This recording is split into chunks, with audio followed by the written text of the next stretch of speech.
ఈ బహిరంగ సభ నుంచి ఏం ఎక్స్‌పెక్ట్ చేయొచ్చు? మనతో పాటుగా ఉన్నారు పొలిటికల్ అనలిస్ట్ ప్రకాష్ గారు. ప్రకాష్ గారు నమస్కారం. నమస్కారం అండి. సో, యూజువల్‌గానే వచ్చే ఒక ప్రైమరీ డౌట్ టీఆర్ఎస్ ఏర్పాటు చేసుకుంటున్నటువంటి బహిరంగ సభలా? బీఆర్ఎస్ వేడుకలా? ఏంటసలు యాక్చువల్‌గా ఏం జరగబోతోంది వరంగల్‌లో? ఇప్పుడు మీ పేరు కవిత. మీరు ఈ పేరు వద్దనుకోని ఒక గెజెట్ పబ్లికేషన్ ద్వారా హ్మ్. ఇంకొక పేరు పెట్టుకుంటారు. హ్మ్. మనిషి అయితే మీరే గదా! నేనే ఉంటా. పేరు మారినంత మాత్రాన మీ బర్త్‌డే మారుతదా? లేకుంటే మీ బర్త్‌డే సంబరాలు మార్చుకుంటారా? హ్మ్. అసాధ్యం గాదు గదా! హ్మ్. కాబట్టి టీఆర్ఎస్ గూడా అంతే. హ్మ్. ఓకే. టీఆర్ఎస్ అనేది ఒక పార్టీ. ఆ పార్టీ పేరు మార్చుకున్నంత మాత్రాన ఆవిర్భావ దినం మారదు. దాని వయస్సు మారదు. హ్మ్. కాబట్టి ఇంకో బర్త్‌డే ఉండదు దానికి. కాకపోతే దిశానిర్దేశం అనేది ఉంటుంది. ఏ గమ్యంకు వెళ్ళాలి, ఏ లక్ష్యంతో పనిచేయాలదని. ఇప్పుడు ఉద్యమ పార్టీ, రాజకీయ పార్టీ, ఆ తర్వాత జాతీయ పార్టీ. ఇప్పుడు ఏంటి అనేది ఒక క్వెషన్ మార్క్ అక్కడ కనిపిస్తోంది కదా! ప్రస్థానంలో ఈ మజిలీని ఎట్లా చూస్తారు మీరు? అంటే ఉద్యమ పార్టీగా మొదలయ్యి తెలంగాణ రాష్ట్ర సమితి పేరుతో స్టార్ట్ అయ్యి భారత రాష్ట్ర సమితిగా ఎదిగిందది. అయితే ఎదుగుదలలో కొన్ని డిఫెక్ట్స్ వచ్చాయి. హ్మ్. Manufacturing defects. భారత రాష్ట్ర సమితిగా పేరు ఆ రోజుల్లో ఉన్న పరిస్థితుల్లో దేశవ్యాప్తంగా మనం విస్తరించాలి. భారతదేశ నైసర్గిక, భౌగోళిక పరిస్థితులను బాగా కేసీఆర్ గారు అధ్యయనం చేశారు ఆ 5, 6 నెలలు. చేసి మన అవసరం దేశం మొత్తం ఉంది. హ్మ్. తెలంగాణను మనము ప్రజల ఆకాంక్షలకు అనుగుణంగా తీర్చిదిద్దగలిగాము. ఒక 3 సంవత్సరాల ముందు నుంచే ఆయనే రెండవ టర్మ్ స్టార్ట్ అయిన తర్వాత తన పథకాల వల్ల వచ్చే ఫలితాలను పెద్ద ఎత్తున అన్ని భాషలలో మహారాష్ట్రలో మరాఠీ భాషలో, బెంగాలీ భాషలో కలకట్టాలో ఇట్లా ప్రతి దగ్గర కూడా హ్మ్. హిందీలో నార్త్ ఇండియన్, పంజాబీలో ఇట్లా అన్ని భాషలల్లో ఫ్రంట్ పేజీలలో యాడ్స్ వచ్చాయి. యాడ్స్ వచ్చాయి. హ్మ్. గవర్నమెంట్ తరఫున డిఐపిఆర్ తరఫున. ఆయన ఏమనుకున్నాడంటే, నా గురించి దేశమంతా కూడా పాజిటివ్ టాక్ ఉంది. కాబట్టి నేను భారతదేశ వ్యాప్తంగా విస్తరిస్తే హ్మ్. ఒక మూడవ జాతీయ పార్టీ కాగలుగుతా. ఎందుకంటే ఇప్పుడు అన్నీ దెబ్బతిన్నాయి. ఒక అరవింద్ కేజ్రీవాలే కొద్దిగా పక్కకు పోయి పంజాబ్‌లో అధికారంలోకి రాగలిగాడు. అది కూడా కొంత ఇన్స్పిరేషన్ కావచ్చు కేసీఆర్ గారికి. హ్మ్. ఎందుకంటే మహారాష్ట్ర నుంచి ఈ రైతు బంధు కోసం మా ఊర్లను మా తెలంగాణలో కలపండి అని చెప్పి ఒక నినాదం మొదలైంది. ధర్నాలు మొదలైనాయి. అవును. బస్సులేసుకొని వచ్చారు. మీరు రండి మహారాష్ట్రకి అని చెప్పి.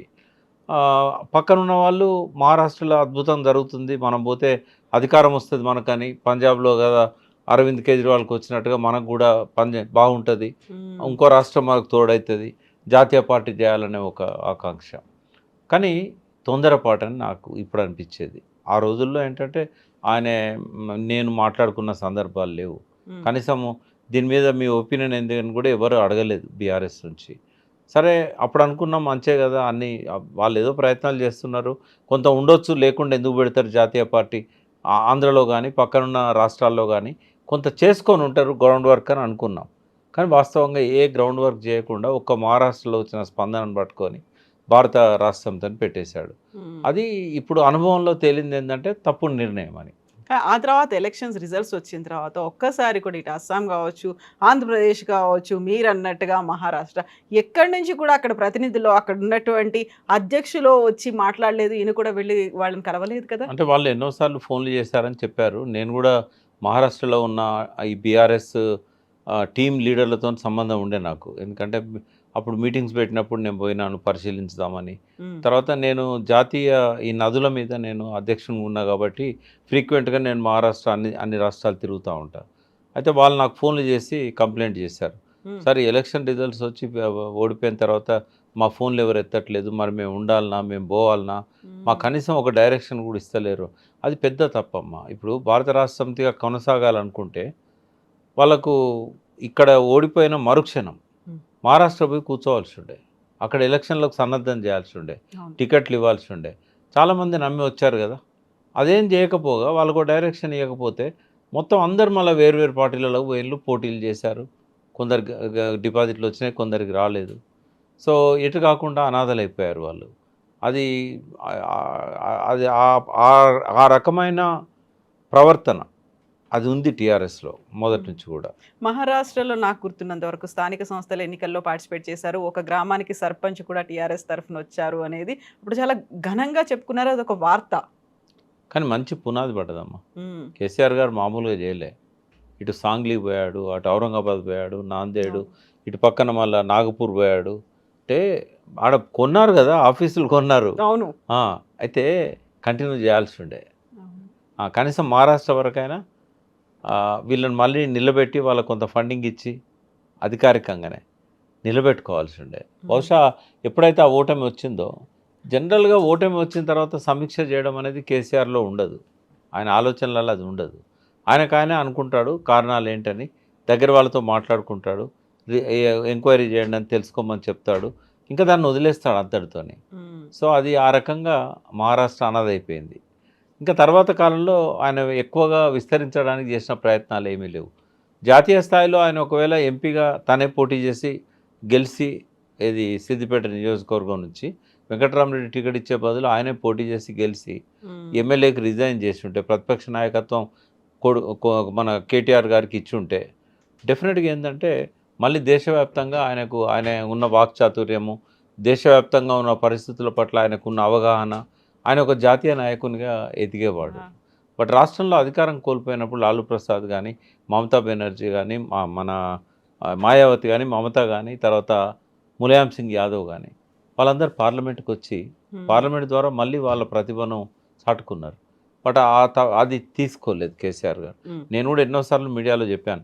ఆయన ఆయన అసెంబ్లీలో ఉండొద్దు, రేవంత్ రెడ్డి అసెంబ్లీలో. ఆయన పార్లమెంట్‌కి పోవాలి, జాతీయ నాయకుడు కావాలని చెప్పాం. బట్ ఎందుకో ఆయన విముఖత చూపెట్టిండు. గెలిసేవాడు. ఆయన నిలబడితే ఖచ్చితంగా గెలిసేవాడు. ఇప్పటికి కూడా జాతీయ నాయకుడు అవ్వాలి అనేది ఉందా? ఒకప్పుడు ప్రధానమంత్రి క్యాండిడేట్‌గా ప్రొజెక్ట్ అయ్యారు. అలాంటి నినాదాలు, ప్రచారాలు ఇవన్నీ కూడా జరిగాయి. ఆ తర్వాత ఇక్కడ తెలంగాణలో ఏవైతే అమల్లో ఉన్నటువంటి పథకాలున్నాయో, వీటిని రోల్ మోడల్‌గా తీసుకుందాం. దేశవ్యాప్తంగా అవి ప్రవేశపెడదాం. రైతు బంధు కావచ్చు, దళిత బంధు కావచ్చు, ఆ తర్వాత ఇక్కడ అందిస్తున్నటువంటి విద్యుత్తు కావచ్చు, ఇలా రెప్పపాటులో కూడా పోదు. ఇదంతా ప్రతి చోట కావాలి. రైతులకు మనం ఫ్రెండ్లీగా ఉండాలి. ఇలాంటి అట్మాస్ఫియర్ అక్కడ దేశవ్యాప్తంగా క్రియేట్ చేస్తామని అంత పెద్ద ఎత్తున ప్రచారాలు బహిరంగ సభల్లో చెప్పిన తర్వాత ఒక్కసారి సైలెంట్‌గా అయిపోయారు. అదే ఒక్క ఓటమితోని నిరుత్సాహపడకూడదు. హ్మ్. బట్ ఆయన స్వభావం అది. మనం ఏం చేస్తాం? ఆయన చాలాసార్లు ఆటుపోట్లకు గురైనప్పుడు కూడా ఇటువంటి పరిస్థితే. తెలంగాణలో 2008లో ఉప ఎన్నికల్లో 9 మంది ఎమ్మెల్యేలు, 2 ఎంపీలు ఓడిపోగానే అధ్యక్ష పదవికి రాజీనామా చేశాడు. హ్మ్. 2, 3 రోజులు పట్టింది మళ్ళీ ఆయనను జే బుజ్జగించి, జే సముదాయించి. జయశంకర్ లాంటి వాళ్ళు, హరీష్, కేటీఆర్ వీళ్ళంతా ఇంకెవరికిచ్చినా మళ్ళీ ఇది నడవదు, తెలంగాణ రాదు, హ్మ్. మీరే ఉండాలి అని మాలాంటి వాళ్ళని కూడా అప్పీల్ చేశాం. బట్ ఆయన లోపల అది ఉంది కొంచెం. ఆ రకమైన ఆలోచనలు వస్తుంటాయి ఆయనకు. ఇంకా మళ్ళీ నాకు తెలిసి ఇవాళ మనం మాట్లాడుకుంటే గనుక జాతీయ స్థాయిలో ఆయన నాయకత్వం అవసరం అనే దానిలో నాకు ఎటువంటి సందేహం లేదు. హ్మ్. సమకాలీన భారతదేశ రాజకీయాల్లో ప్రజల పట్ల ప్రేమ కావచ్చు, సమస్యల పట్ల ఒక అవగాహన కావచ్చు, పరిష్కార మార్గాల పట్ల ఒక దృష్టి కావచ్చు, ఆయనకున్నట్టు ఎవ్వరికీ లేదు. మోడీకి లేదు, రాహుల్ గాంధీకి లేదు, ఇంకెవరికీ లేదు. ఆయన అవసరం చాలా ఉందనే సరే భారత రాష్ట్ర సమితి పెడుతున్నాడని సంతోషంగా అందరం కూడా దాన్ని సమర్థించినాం. అది కొనసాగించే పరిస్థితి ఆయనకు కనబడలేదు. హ్మ్. ఇప్పుడు వెనక్కి తగ్గారు. కనీసం జాతీయ స్థాయిలో గొంతన్న వినిపించాలి. హ్మ్. ఇప్పుడు ఏం చేస్తారు ఇప్పుడు? ఇప్పుడు ఎంపీలు కూడా లేరు. ఉన్నటువంటి రాజ్యసభలో ముగ్గురు, నలుగురు ఉన్నారు. అంతకు మించి అక్కడ వాయిస్ అనేది వినిపిస్తుందా? మీరు చెప్పినట్టుగా డిఫరెంట్ రాష్ట్రాల్లో ప్రాంతీయ పార్టీలున్నారు. వాటికి అధ్యక్షులున్నారు. చాలా బలంగా వాయిస్ వినిపిస్తున్నారు. పోరాడుతున్నారు. టీఆర్ఎస్ జాతీయ స్థాయిలో పోరాటం చేస్తుందా అంటే?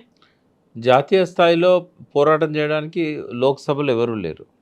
లోక్‌సభ వాయిసే ప్రధానంగా వస్తది మనకు. హ్మ్. అవును. ఆ! రాజ్యసభలో ఉన్నారు. వాళ్ళు మాట్లాడుతున్నారు. సమస్యల మీద మాట్లాడుతున్నారు. వాళ్ళకి అవకాశం కూడా ఇస్తున్నారు. నిన్న చూడండి మీరు, ఒక్క ఎమ్మెల్యే ఉన్న మజ్లిస్ అతన్నేమో అఖిలపక్షాన్ని పిలిచారు. హ్మ్. నలుగురు రాజ్యసభ మెంబర్స్ ఉన్న టీఆర్ఎస్‌ని పిలవలేదు. హ్మ్.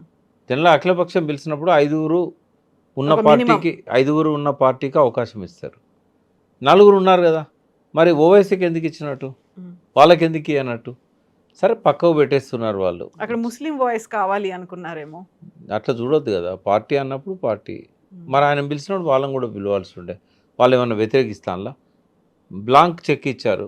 మోడీ గారు తీసుకునే ఏ చర్యనైనా మేము సమర్థిస్తాం. హ్మ్. అఖిలపక్షంలో నిర్ణయమయ్యే ఏ అంశాన్నైనా మేము సమర్థిస్తామని చెప్పారు. హ్మ్.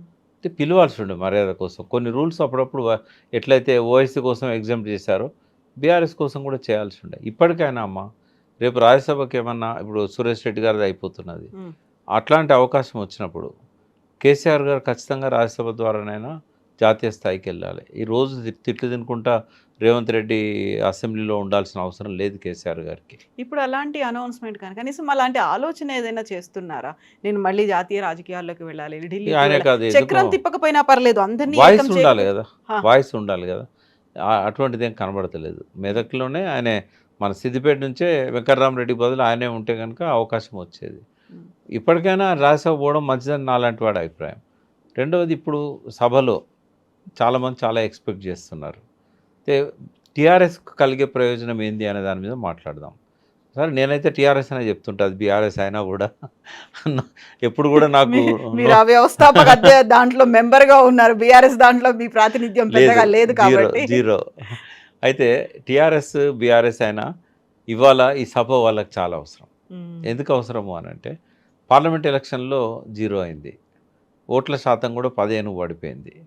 పర్ఫార్మెన్స్ కూడా బాలేదస్సలు. హ్మ్. కాబట్టి పార్టీ లేదిగా కేసీఆర్‌దేం నడవదు. రేవంత్ రెడ్డి అన్నట్టుగా ఇంకా తుడిచిపెడతాను, అడుగుజాడలు దులిపేస్తాను. అసలు కేసీఆర్ అనేవాడికి ఇంకా భవిష్యత్తు లేదు. హ్మ్. ఇట్లాంటి మాటలు చాలా విన్నాం మనం.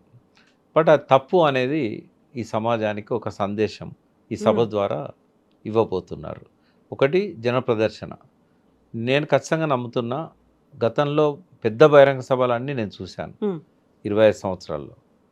అన్నిటికంటే ఇది గొప్పగా ఉంటుందని నేను నమ్ముతున్నా. ఆ ఏర్పాట్లు కూడా అట్లాగే ఉన్నాయి.